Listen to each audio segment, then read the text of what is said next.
Hello, ECS. This is JoAnna Brandi, and I am so happy to finally be here at the university. What I put together for you is a series of 20-minute segments, give or take, all about positive leadership. Let me give you a little idea of who I am and what I've done. I've been in the business of customer retention and loyalty for the past 34 years. I have been a happiness coach, trained by Dr. Seligman, the founding father of positive psychology, for 20 years. I have been certified as a chief happiness officer for the past 5 years and just recently got certified as a chief well-being officer, which thrilled me no end. Because the longer I'm in the business world, the more I realize that part of our responsibility in running business is to make sure that the well-being of our people and our customers. So what I'm going to be presenting here is something I call return on happiness, linking positivity and profitability at work. In total, it's about 3 or 4 hours worth of work. I'm going to separate this into 20-minute chunks for you. I'm going to start it the same way I would if we were in person, by asking you a question or two. And so you might want to get a piece of paper and a pen to jot a few things down. I've spent most of my career inside, besides on stage, inside other companies, helping them create a better environment for exquisite customer care. Because we know when you have exquisite customer care and loyalty, you are most definitely more profitable. In fact, an increase of only 5% more in your loyal and profitable clients could cause 60 to 80 to 125% more to drop to your bottom line. Of course, that's more depending on whether or not it's a fixed cost or variable cost. But those of you who have looked at those numbers, and by the way, I'm going to tell you that most people don't look at those numbers. Those of you who have looked at those numbers will find out that even a small uptick in your loyalty makes a big difference on your bottom line. A small increase in the loyalty of your people to your company so that you're not losing them to the competition also causes an uptick in the bottom line. So this program is a very holistic program because I'm that kind of person. I like to look at the whole of things. It encompasses a lot of positive psychology. It encompasses a lot of practical wisdom that just comes from being inside companies, trying to help them create a better environment for their people and their customers. There's one thing that stood out in what I call my yellow pad interviews, because I still walk around with a yellow pad. As I was talking to people about why they couldn't do things, why customer service wasn't the way it needed to be, and things like that, there's one thing that I heard over and over again through the years, almost to the word. People would say to me about their management, how come they never notice when I'm doing something right? But when I'm doing something wrong, they're all over me. Wow. And sometimes they add on to that in public, all over me in public. That made me cringe every time I heard it. And after a number of years, I said, wow, it's amazing how I'm hearing the same phrase over and over again with the feeling of frustration that come from the people. My experience working with CEOs, I've been working with CEOs for 26 years. I am a speaking resource for Vistage International, the world's largest CEO peer-to-peer group organization. My experience with CEOs tells me that they're afraid to give too much praise. They're afraid to give too much praise. And you'll learn in this presentation why it is so important. And I'm not just talking about praise, you did a good job, Sally, that kind of a thing. I'm talking about very specific feedback and appreciation. And you'll be excited to know that I've got examples all over the place that will help you learn to do more of that. So the way that I have this structured is very much the same way when I do this in a 3 or 4 hour format. And so I'd say grab a piece of paper, get ready to write stuff down. Relax, have a good time. Take a deep breath here and there. I'm a big one at taking a breather. At my age, I don't talk about taking a break. I talk about taking breathers because I know that when you take a deep breath, it clears your brain, opens up the slate, gives you the opportunity to take in more new information. So here, we're going to start. And I'll tell you more about me as we go along. So, as if I was sitting in the room with you, I want you to finish this sentence. When people complete an interaction with me, I want them to walk away feeling. When people complete an interaction with me, I want them to walk away feeling. I want them to walk away feeling excited. I want them to walk away feeling energized. I want them to walk away feeling expanded. How do you want them to feel? Appreciated? Cared about? Heard? I'm not going to give you too many suggestions, but I am going to suggest that when you write down those words, you don't put down phrases like they were appreciated, or like they were heard. I find that when people use the like they're actually taking one step back from the emotion. And it's important to understand how to create that specific emotion in people. So you'll have to tell me how I do after you finish the series. Do you feel excited? Do you feel energized? Do you feel expanded? Do you feel illuminated? I love these kinds of words. Do you feel enchanted? It's important that we bring emotion into our relationships with our customers and our employees. 34 years in business, and I got to tell you, the toughest part of it has been this, the F word. I talk about the F word in business. And when I first started, nobody wanted to hear about the F word in business. Thank God things are changing. What's the F word in business? Feelings. Feelings, feelings, feelings. How many meetings do we have where we say the topic of today's meeting is feelings? Emotions have been a dirty word in business for a long time, but emotions are what cause people to come back and buy again. Emotions are what cause employees to want to stay and give you their all. Emotions are what employees want to feel, good emotions. And when they do that, you are building a big, deep, gorgeous emotional bank account, which causes the employee to want to go the extra mile and give you that discretionary behavior we all need from our people. So buckle up. We're about to talk about the F word in business. Let's talk about it first in context for the customer experience. Now, when I use the word customer, please understand I'm talking about both your customers, your external customers, the people who buy stuff from you, and your internal customers, the people who run your company. Years ago, I had a drawing made, which unfortunately I can't find now, where I flipped the corporate pyramid and put the CEO at the bottom and put the customers at the top and put the employees in the middle, but the CEO was holding up the whole thing. I think I'll get somebody to draw that for me again, because I think it's a really good way to see what the role of an executive is, not just a CEO, but any manager. So the customer experience is the sum total of the feelings that are evoked as a result of any interaction at any touch point in the organization.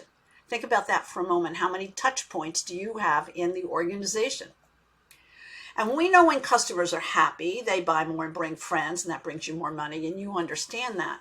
But the hard part is that that experience is based on their perception of the value you deliver, whether it's tangible or intangible. The perception of the value you deliver, which is part of their expectations. So already we're involved with emotion. Customers have two sets of needs. They have business needs: rational, logical, practical, tangible. They need paper. They need a machine. They need a business process. They need your help in figuring out a procedure to get something done. They need imaging. There's a business need. They come to you. We always come with a business need. And if you have a good reputation, if you can give them what you need, if you have a good price, if you're centrally located, if you're able to deliver on time, all of those things are part of the business needs. They're very rational. But once that person becomes your customer, wow, those emotional needs kick in.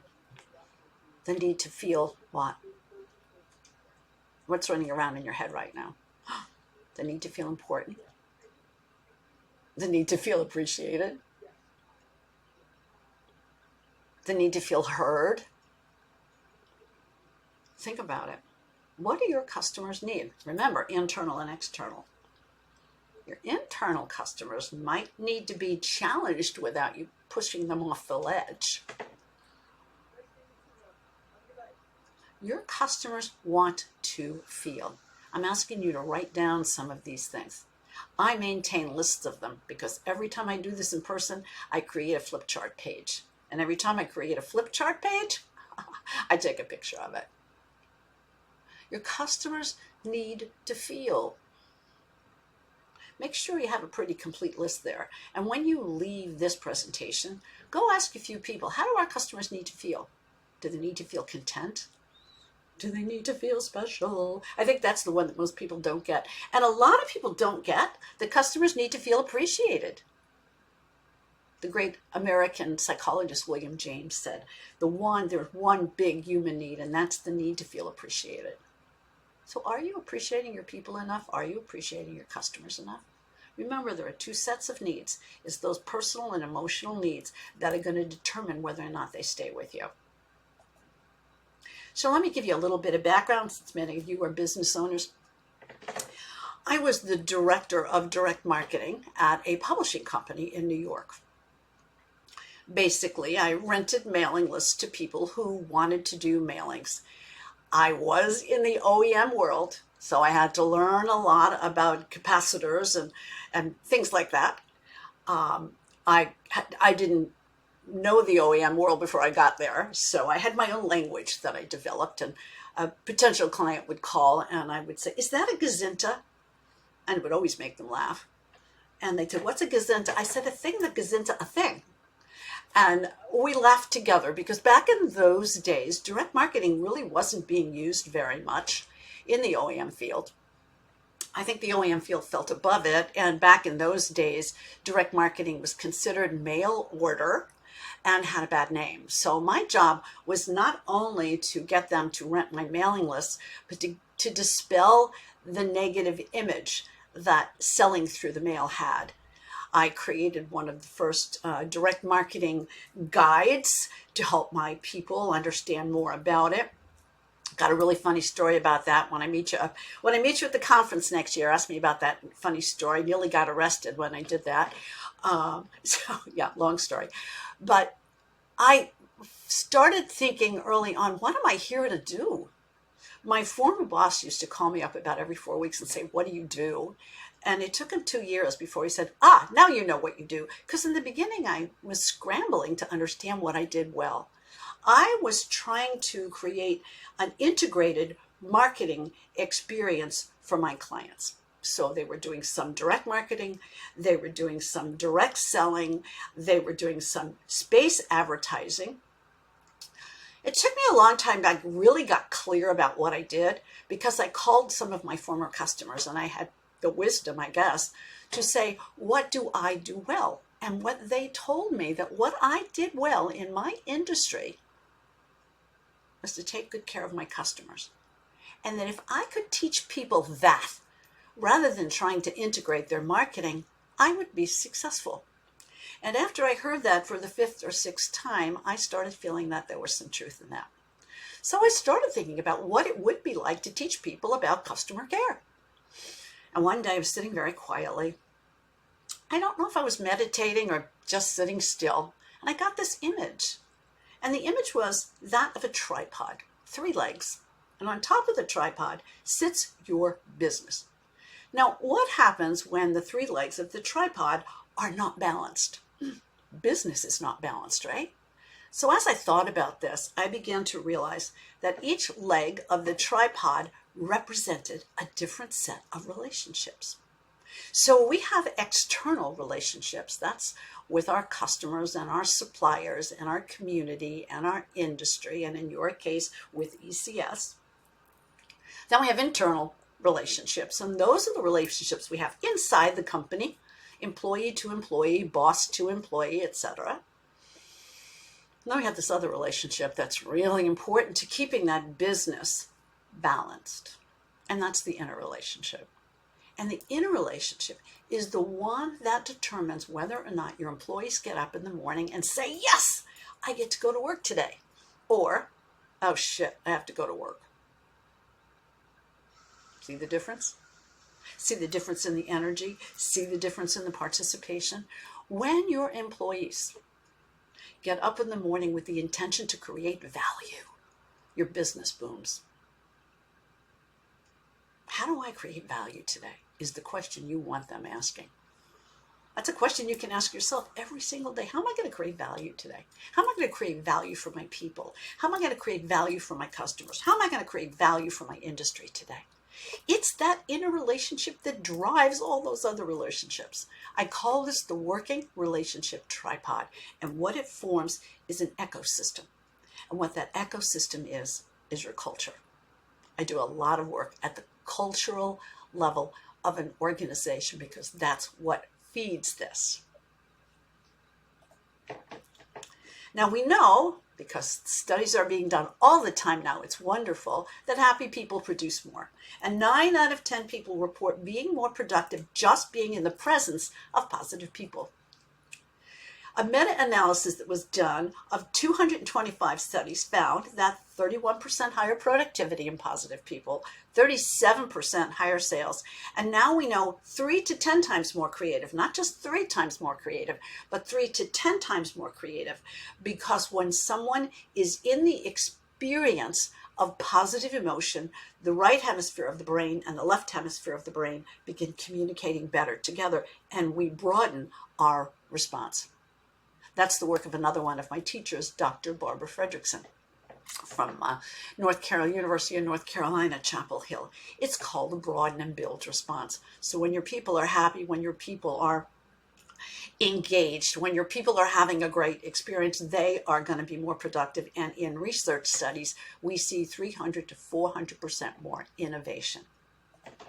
And the happiest places to work tells us that people who are happy at work are 45% more adaptable. As I get into the science, and I will be getting into the science, you'll understand that that comes from the chemicals that are produced when we're happy. One of them makes us more adaptable. They're 44% more engaged, and they're less likely to leave you, lower attrition when you have happy people, because they enjoy coming to work and they like being there. Happy people have 65% more energy than unhappy ones. So we know we have higher retention, we have lower burnout, we have more effort, we have faster innovation, we have high trust, we retain our people, and people are 6 times more likely to recommend you. But the chart is what I love here. The 100 best companies to work for beat the market by a factor of 3.36. So it is critically important, if you want to stand out, that you do something different in your culture. I call it a positive spillover culture, because when you create it, it spills over. It spills over out into your community. It spills over out into the families of the people that work for you. It spills over right into your industry. But 67% of your success is going to depend on your EQ, not your IQ. Your emotional intelligence. Ooh, big words. Your emotional intelligence. 67%, 2/3 of your success in creating that kind of culture is going to depend on your EQ, not your IQ. And on top of that, leaders' emotions are magnified. So you may be in a just moderately grumpy mood, but your employees may perceive something very, very different. I learned this early on as a leader. Actually, my young daughter at the time really brought it to my attention that people looked up to me. I was trying to be friends with everybody. My early years were not very successful as a leader because we know as leaders we can't be friends with everybody. We can be in relationship with people. We can't be everybody's friend because at some time there's going to be a disciplinary action that has to take place or some feedback that has to be given that's difficult. So I think we have to remember that we need to first understand our own emotions, and we will get into emotional intelligence a little bit in this course. It's a very exciting new field, actually, to understand emotional intelligence, and it makes all relationships in our life better.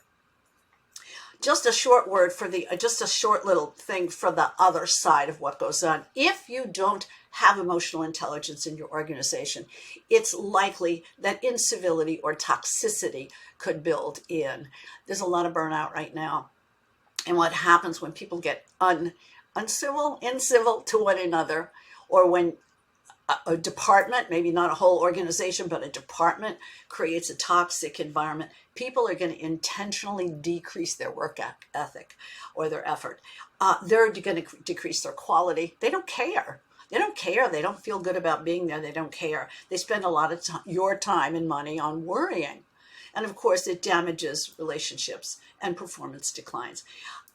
I hesitate to show a slide like this in an industry like yours, but what I can tell you is that it doesn't have to be an organization that's toxic. It can be a department that's toxic. So keep your eyes out for signs of that toxicity, because what that is doing is it's burning out people. We have these unalienable rights in this country of life, liberty, and the pursuit of happiness. But I studied with a cross-cultural anthropologist by the name of Angelise Arian for many, many years, up until the time she died. And she said to me when I started studying this, JoAnna, in Thomas Jefferson's day, the word pursuit actually meant practice. So maybe what they were telling us is that we're not supposed to be chasing after happiness, but we're supposed to be practicing it. So happiness is a practice. It's a process and not a place. It's a habit, and a really good one. It's a skill that you can learn. It's a work ethic. And boy, as time goes on and you learn more about me, you're going to see how come I call it a work ethic, because for me it is. It's a choice that actually physically changes your brain because of the neuroplasticity in your brain. It's like a muscle you exercise. It's not any different than a bicep curl. It doesn't just feel good, it's good for you. It's being called the new productivity. Happiness at work is being called the new productivity. It also is, I think, the best competitive business strategy you can have because it's really hard to duplicate. Happiness can also be measured as a KPI. It's evidence-based. If you treasure it, measure it. Very quickly, and then we'll move on. The 8 components of happiness at work are engagement, healthy engagement, autonomy and control, purpose, pleasure, inner recognition, good experiences at work, social support, and time for growth. And if you're not doing something about this, Gallup's saying you're leaving money on the table. When you have high well-being, you have happier customers, lower healthcare costs, fewer defects, fewer accidents, less absenteeism, less turnover, and yay, more innovation. Over to $600 billion and plus are lost in productivity in places that don't encourage well-being at work. My work is going to come primarily from the field of positive psychology and neuroscience. It's called the science of happiness, the science of high performance, and I love this one, the science of thrival. So I'm going to teach you how to create a flourishing environment at work. That's all we have for today because I want to keep this to kind of 20 minutes. I am JoAnna Brandi. You can find me at returnonhappiness.com. You can call me at the office at 561-279-0027. As time goes on with these, I'll probably develop some free offers for you and things like that. But for now, a short email would be lovely to just say you enjoyed that. The next section will take you a little bit deeper into happiness at work. I appreciate you listening. Have a wonderful day.